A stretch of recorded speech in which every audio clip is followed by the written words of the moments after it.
of recent, a lot of visas have been refused, and even those that managed to get their visa have been deported and sent back to their home country as a result of the things I'm going to be sharing in today's video. Guys, the Home Office are no more smiling. A lot of people pay for certificate of sponsorship, and interestingly, these are people that are not even skilled or qualified enough to take up these roles. And some people who have come through the health and care worker visa route and are not qualified tend to report to the care homes that recruited them, and they are not, skilled enough to take up these roles. So these care homes have reported to Home Office, and now the Home Office are beginning to tighten up the whole situation. So guys, if you are not skilled enough or you are not qualified to take up this role, these people are going to fish you out while you are making your visa. Even if you finally pay for COS and you apply for your visa might be denied. Okay, so in today's video, I'm going to be sharing with you things you need to start putting in place for you to have a successful visa application if you finally secure a job offer from UK employers. Okay, things that the Home Office look out for in potential applicants who are applying for this health and care worker visa route. So if this is the video you would love to watch, why not watch to the end and get all the information. So hey guys, and welcome back to my channel. This is Chinny-official. To all my new and returning subscribers, thank you so much for all your support. I do appreciate you guys. Are welcome back. Some of the things that the Home Office now request to ascertain that you are skilled enough to take up these roles as a healthcare assistant coming with visa sponsorship from overseas are: firstly, they will ask for evidence of relevant experience in a professional setting. What are the evidences that you have done this work previously in your previous place of work? Now, these experiences can be expressed in your CV. Okay, so of course, when you are making your application, it's advisable to attach a copy of your CV, and in that CV should include a detailed of your experiences in your previous workplace, all the things you have done, your skills and achievements. So guys, but it's not just writing a CV. In a real life setting, you should have these experiences. That is why we always propagate that even if you are a GC or WAEC holder, you are not a nurse or a professional healthcare assistant, you need to volunteer in a hospital setting or in a care organization, NGOs. So guys, you can as well go and volunteer in hospitals, NGOs that take care of vulnerable individuals, okay, charity organizations, any professional setting where you can gain experience as a caregiver is very, very important, because when you come here to the UK, these are the things you'll be doing. And if you don't have these real life experiences, you can't cope with the work settings here as a care assistant in the UK. Already we all know that this job is tax demanding. So just imagine when you don't have the real life experience, how will you be able to cope? So guys, if you are watching this video and you don't have experience, go and volunteer in a hospital setting. I usually say it.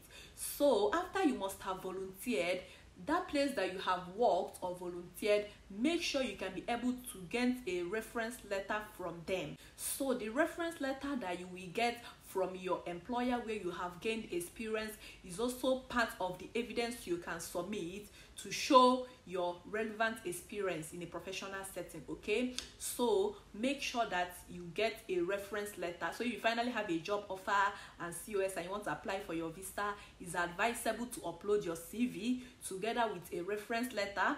And that reference letter, the hospitals should also be the hospitals that you stated in your CV that you have worked. Everything needs to align. This time around, you are not going to do backdoor or just play tricks with them, because they will definitely fish you out. They are not just taking it easy now. So you need to be on top of your game and start getting things right. Volunteer, get experience, have a good CV, and also a good reference letter to support it. The second thing that they ask while applying for your visa, that's when they think that your application is not convincing enough, or when they want to really know that you are skilled enough for that position, they might ask for certificate of qualification. So of course, remember, for you to work as a healthcare assistant, you need to have your 15 standard care trainings. That one is no more a news. Okay, so guys, you need to attend your 15 standard care trainings and get the certificate. You need to print the certificate and upload. Okay, merge them and upload in case they ask for it. Okay, so but then you need to keep them in place. So get your certificate of qualification. If you are a nurse, your nursing qualification, or if there are other courses you did, health and care MVQs, get all those qualifications ready, because these are the things that are going to back up your applications if they finally, request for extra documents to support your application. Lest I forget, the dates in your care certificates or your qualifications should be some months before you got interview and got your offer letter. Okay, because for instance, they will look out the date when you did your interview, the date you got your offer letter, and the date you got your care certificate. So if you didn't get your certificate before your offer letter, or those that pay for COS that don't even have all these care trainings, they will assume that you were not qualified to get the job, because on a normal situation you must have gotten your care trainings, applied for this job, had a successful application followed by successful interview, and thereafter a job offer. Okay, so that's how the dates in all your certificates should look like. So if you have been applying for these jobs and you have not done your training, the 50 standard care training and any other course you need to do to back it up, stop and go and take your trainings. After that, download your certificates and keep them ready. Okay, so that the dates will align. You should get your care certificates even before you get an interview invite, then thereafter your job offer and your COS. So the dates in your care certificate should come earlier than any other dates in other documents. Okay, so all these supporting documents I mentioned, such as your CV, your reference letter, your care certificates, and other qualifications that you have gotten, all right, can be uploaded while making your visa application. With that, you have provided them with enough information, all right, so they can go through it and they will not have any reason to contact you and request for more documents to back up your application. But then it all depends on how you want to do it. If you want to submit them, it's good. But if you don't want to upload them while making your application, it's still okay. The important thing is that you have all these documents ready and handy. Print them, download them, and save them in your emails. In case finally you arrive at the embassy, you arrive at Heathrow Airport, okay, when you must have gotten your visa, when you arrive at Heathrow Airport and they demand for it, you can provide them, okay, because of course they are then definitely going to ask you questions at the airport once you arrive. So I'm just going to quickly share some of the questions you can be asked at the airport once you arrive. Firstly, you can be asked, what are you coming to do in the UK? Of course, you are coming with a work visa, so you are coming to work as a healthcare assistant or as a nurse in UK. You are coming to work, all right?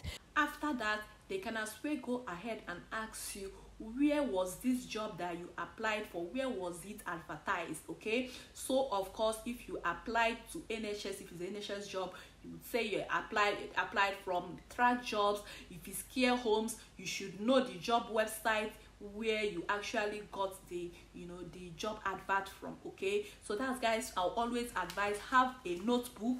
Any care home that you apply to, try and jot them down. You have to keep note of these your application processes, so that you won't have any chance or anything that will make you not to have a successful visa application. Start keeping notes of your applications. Even me that come here to make these videos, I have my notebook where I jot all the care homes I advertise, so that I won't be repeating it a second time in my videos. So the same thing should go with you. Anytime you make an application, if it's possible, try and note down the care home and where the job was advertised on. Okay, then they can ask you, how did you apply, and how was your interview conducted. Of course, you will state how you applied. If you uploaded CV or you filled application form, you are going to mention those things. If you have where you jotted them, you can as well screenshot and send them. All these are part of evidence. Then they can as well ask you, how was your interview conducted. Of course, if you're an overseas applicant, it's usually virtual interview, either Microsoft Teams or Zoom or whichever app, but never WhatsApp. Okay, so guys, you tell them the means through which you were being interviewed. So the next thing you should also take note of is try and keep all the emails you get from your employer from the moment you get an interview invite. That email for interview invite, save it. Even the email you got when you had a successful application, save it and screenshot them. The interview invite email, the job offer email, all your contract documents, keep everything in place. Scan and upload everything in your email. Okay, guys, with that you can be able to prove to them that you really secured this job genuinely. So these are some of the questions you might be asked at the airport once you land. But remember, these questions does not come in a particular order. You can be asked anything. So just prepare your mind. That's why we make these videos, ahead of time, so you can prepare yourself and be confident when answering these questions, right? So guys, that's all for questions. So before I conclude this video, I want to quickly talk about the 70-point base system that you need to meet before your visa can be successful. If you don't meet this 70 points, of course your visa will be denied. So in case you don't know that, I'm going to end this video by sharing it with you. Next thing that can make your visa to be denied is a failed salary threshold. So if the job you applied to is not paying you above the minimum requirements, which is £20,960, guys, your visa will be denied automatically. Of course, this particular point is also included in the 7-point system that you need to meet up before you can be issued a visa, a skilled worker visa or health and care worker visa. So we are on the government website. Let's check the UK point-based immigration system. All right, I'll leave the link in the description so you can come back and read it up. Okay, so I'm quickly scrolling to the table. A total of 70 points is needed to be able to apply to work in the UK. So the first one is offer of job by approved sponsor. So if you get a job from a registered licensed sponsor, you are getting your 20 points. That's why most times when I make video, I make sure I confirm that the employer is a registered licensed sponsor. Secondly, jobs at appropriate skill level. So if you get a job with the correct band or the job is the shortage occupation list, you are bagging 20 points. Now, speaks English at required level, you are getting 10 points. So if you calculate this first three, is already 50 points. So 20 points is left to go. So if you have a salary of 23,000 to 25,599, you are getting 10 points. If you have a salary of 25,600 and above, you are getting 20 points. Of course, if you have a salary above that the minimum threshold for shortage occupation list, you will get your 20 points. So when you add it up, you see that you have gotten your total of 70 points.